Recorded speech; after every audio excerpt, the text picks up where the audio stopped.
salaamaaleykum wa rahmatullahi wa barakaatu mbokk ñu leen ziar waat ñaa leen jàmm ngeen ci Diaspora TV tey la lundi 7 mars 2025 ñëw ci xibaar yi dañ koy door rek agression bu doy waar bu am ca Mbàkke ñu ne ku ñuy wax Mame Seye daal moom dañ ko xëpp acide bu tàng ka def loolu rek mooy rakku jëkkëram moom moo def loolu mu ne acide bu tàng daal la ko sotti gannaaw ba nga xamante ni si nag sotti na ko nag moom mii di Mame Seye nag moom lii di kanamam dafa changé daal dafa nga xam ne dañ ko mujjoon yóbbu ci dispensaire ba nekk ca boori Mbàkke gannaaw boo xam ne bañ ko yóbbee foofu nag ci lañ ko évacué yóbbu ko ca diwaanu Dakar police bu Mbàkke nag moom jug na di wër ki nga xamante ne si nag mooy Faye mi nga xam ne si moo def jëye jooju ñu ne daal moom dafa daw ne mëru kenn gisu ko ñu ne daal lii lu ko waral rek mooy ab xuloog jàppante daal bu amul seen diggante ba nga xam ne daal ki nga xam ne mooy Faye daal dafa tàngal xam naa ndox mu tàng lay doon rek mu def ci acide bi mu ko ci defee nag ci da ko sotti ki nga xam ne ci ne mooy Mame Seye nag lii nag mu nga xewee ca Mbàkke ca quartier Palen ki nga xam ne mooy Faye nag moom mi def jëf ji nag jamono ji daw na bi nga xam ne si police bu Mbàkke mi ngi koy wër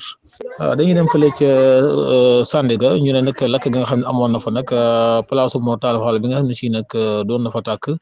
ay dem mbooj nag demoon na fa moom daal mi nga xam ne daal lii di DER dana leen taxaw maanaam DER dañ leen taxaw ci taxawaay bu am solo boo xamante ne si nag ñi nga xamante ne ñooy waa Sandaga yooyu surtout kii di Mor Talla Fall nga xam ne moom victime la ci lu bare bari yàqulu na ko ci daal ay dem mbooj daal seetu woon na leen daal ba xam ne daal lii di DER daal taxawaay bu rëy dana ko ci amal marché Sandaga sax ba tey foofu la ñuy des ñu ne foofu sax sapeur yi nga xam ne si doon nañ jéem a sax sauver lakk ga am na ci koo xam ne si daal am na ci ay gaañu yu métti ba dañ ko mujj évacuer ca hôpital mbirum Farba Ngom la ñuy waxtaanee nag les membres du comité de résistance populaire GRP et des proches des députés maires de Agnam Farba Ngom ont assemblé 1,66 milliard pour compléter la caution exigée par la justice affaire Farba Ngom la ñuy waxtaanee ñu ne daal membre comité bi nga xam ne si daal mooy ñoom la ñu tuddee la résistance populaire CRP jege député bii di maire bu Agnam di Farba Ngom nag ñu ne ñoom daal dajale nañ xaalis bi toll ci 1,66 milliard yoo xamante ne si daal dañoo bëgg a compléter caution bi nga xam ne Farba Ngom joxe woon na ko daal pour mu mën a génn ci kaso bi waa diaspora yi nag xam nañ leen bu baax ci jege maire bu Agnam député Farba Ngom nag ñu ne daal moom mi daal jege ñaale mi daal dajale nañ lu toll ci 1 milliard yu teg ay millions yoo xamante ne ci daal la ñu bëgg rek mooy Farba Ngom mi génn ci yoon duñu sori foofu sax ki nga xamante ni si nag mooy Mbackiyou Faye di jëwriñ bu xalif général de Mouride moom nag génnee na lu toll ci 2 milliards yu teg 13 millions yoo xamante ne ci daal da ko joxe addiya ci lu jëm ci liggéeyu jumaay Tuubaa bi nag gis nañ ay vidéo yoo xamante ne ci daal Daaru Minam TV ñoom ñoo ko dugal Mbackiyou Faye di ca wax di joxe lu mat 2 milliards yu teg fukk ak ñett ci ay milliards yoo xamante ne ci daal nee na da koo joxe addiya ci lu jëm ci jumaay Tuubaa bi ci daal loolu daal Daaru Minam TV ñoom ñoo ko wane ci seenum chaîne biñ ko wanee nag mu tasaaroo ci réseaux sociaux yi xam ngeen Mbackiyou Faye moom moo nekk jëwriñ bu xalifa général des mourides ci diwaanu Ndakaaru yore jumaa ji di Masaalikul Jinaan moom nag 2 milliards yu teg 13 millions daal la joxe addiya pour lu jëm ci jumaay Tuuba dañuy dem fële ca diwaanu Risaato ñu ne koo xamante ne si daal a Jóob lay wuyoo ñu ne moom daal dañ ko fekk mu faatu nag ginnaaw ba nga xam ne fekk nañ ko mu faatu nag kenn xamul lu ko faatu nag ñu ne police bu Risaato ubbi na ca enquête fi nga xamante ni si nag